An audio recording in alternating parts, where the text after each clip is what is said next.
So the idea is to distinguish between two kinds of inequality. The inequalities that are due to, say, effort or work, things a person can choose, can decide upon, is responsible for, on the one hand, and inequalities due to other things that you cannot control, circumstances, things like your race, your gender, your place of birth, whether your family was rich or poor, whether your parents were educated or uneducated. All of these things, the effort factors and the circumstance factors, all of them generate inequalities. But the idea is that they're different, both morally and positively, scientifically in some sense. And the inequality is due to circumstances, to things like parental background, race, gender, and so on, are more morally objectionable. They're the worst kind of inequality. I like this analogy that inequality is a bit like cholesterol. There are good inequalities, or at least not as bad inequalities, and there are bad inequalities. And inequality of opportunity is the worst kind.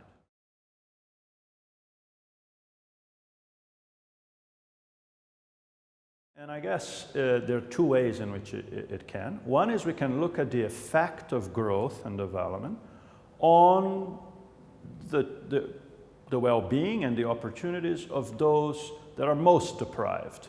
So you could look, for example, at people from an ethnic minority, like the immigrants in Europe, or you can look at women, or you can look at the children of disadvantaged groups, right? And you can see what's growth and development doing for them. So you can look at the incidence of growth, if you like, by these categories that are defined by these exogenous circumstances, to see whether growth is really inclusive of these people or not. Another way is to look at the other direction of causality. So people have looked at the relationship, for example, between inequality and growth. Does inequality today cause growth to be slower tomorrow?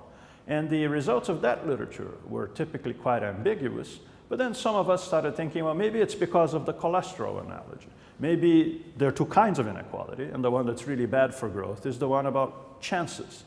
If poorer people, or people from poorer backgrounds, don't get a chance to be well educated and to be as productive as they could, that could be bad for growth. And there is some evidence found in a number of countries, including the US, that suggests that inequality of opportunity is actually worse for growth than any other kind.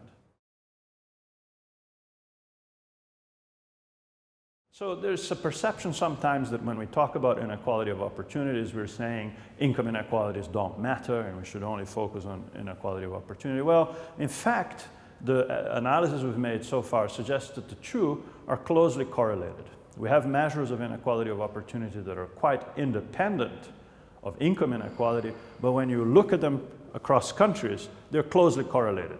Most unequal countries in terms of income are also very unequal in terms of opportunities. And it makes sense. If the gap between families is very large, then the gap in what they transmit to their children is also likely to be large.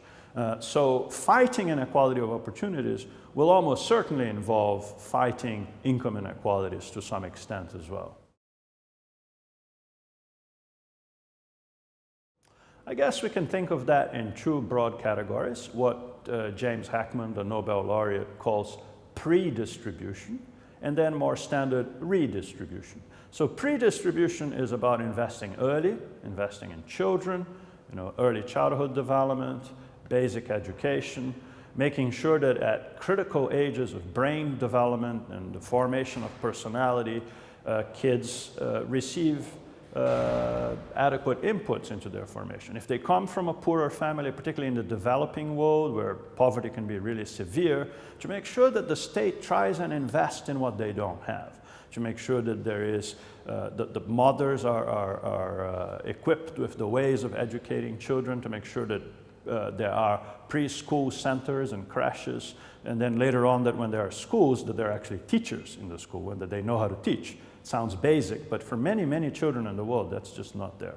So that's the investment in children and early on, that's predistribution. But there's also always going to be, in my view, a room for redistribution. The world is a risky place.